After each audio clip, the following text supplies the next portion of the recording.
In the late 1990s, a storm brewed that threw billionaires and everyday investors onto the streets overnight. People lost more than just money. They lost their homes, their jobs, their respect, and their future. This is the story of a time when the word .com worked like magic. First, it made people millionaires overnight, and then, that very same word became their downfall. This is the story of the tech storm the world knows as the .com bubble. But if you look closely, you might see a similar storm brewing right now. In 2025, every great revolution starts with a tiny spark. For the .com bubble, that spark was a computer program called Mosaic. Back in 1993, the internet was a colorless, text-only world. But Mosaic performed a miracle. It was the first web browser that could display pictures alongside text. This was the first flash of light in the internet's early days. Suddenly, the internet came alive. Those dull, colorless pages slowly started filling with color. Behind this magic was a young programmer named Mark Andreessen. He and his team knew they had created something huge. They formed a company and named it Netscape. In August 1995, Netscape did something that shook Wall Street to its core. They decided to sell their company's shares to the public in an IPO. Initially, they priced each share at $28. But the moment the market opened, Netscape's share price shot up to an astonishing $75, closing the day at $58. A company that wasn't even making a real profit was suddenly worth $2.9 billion overnight, all because of one browser. But this success wasn't just for Netscape. The people who bought those $28 shares saw their investment double in a single day. For investors worldwide, this sent a clear signal. If a company had .com in its name, its value could skyrocket, even without any profits. This signal gave birth to a new mantra: profit is optional, growth is king. It didn't matter if the company was making money. What mattered was that its share price kept going up. So, what happened next? People started blindly buying shares of any company with .com in its name. They weren't investing for a piece of the company's profits, but to ride the wave of a rising stock price. After Netscape's triumph, the .com gold rush began. Everyone was starting an internet company. Venture capitalists, the people who fund new businesses, were throwing money at anyone with an idea. Someone started a company selling pet supplies and called it pets.com. Another opened an online fashion store named boo.com.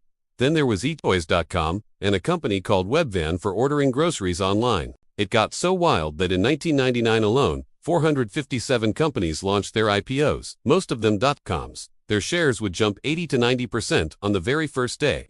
This was an era where everyone was getting rich for no apparent reason. Even ordinary people who knew nothing about the stock market were pouring their life savings into .com stocks. Whether you call it obsession or madness.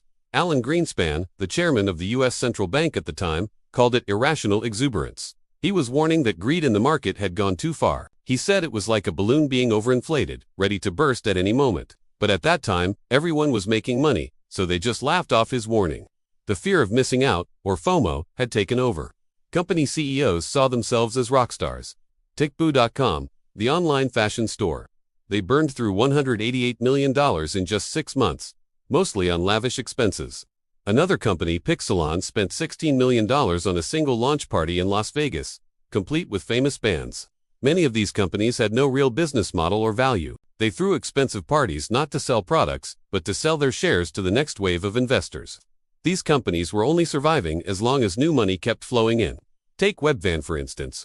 In June 1999, this online grocery service opened its first delivery center right in the San Francisco Bay Area. As a star of the .com bubble, it became famous very quickly. In its IPO, they sold shares for just $5.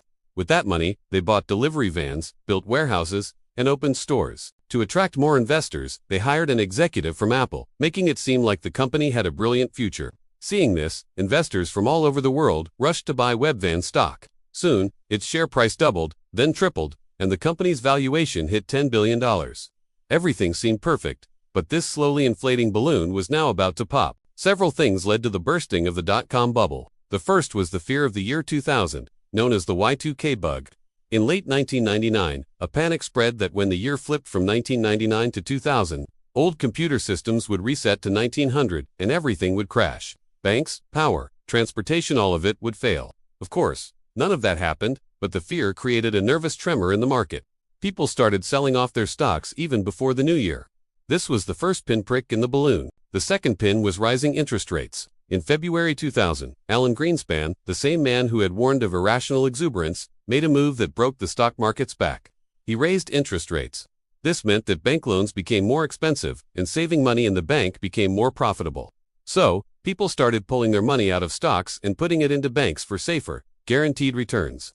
For the dot-com companies that relied on a constant flow of new investors, this was a disaster. Now, even their old investors were starting to run for the exits. And then, the final nail was hammered into the coffin by Japan.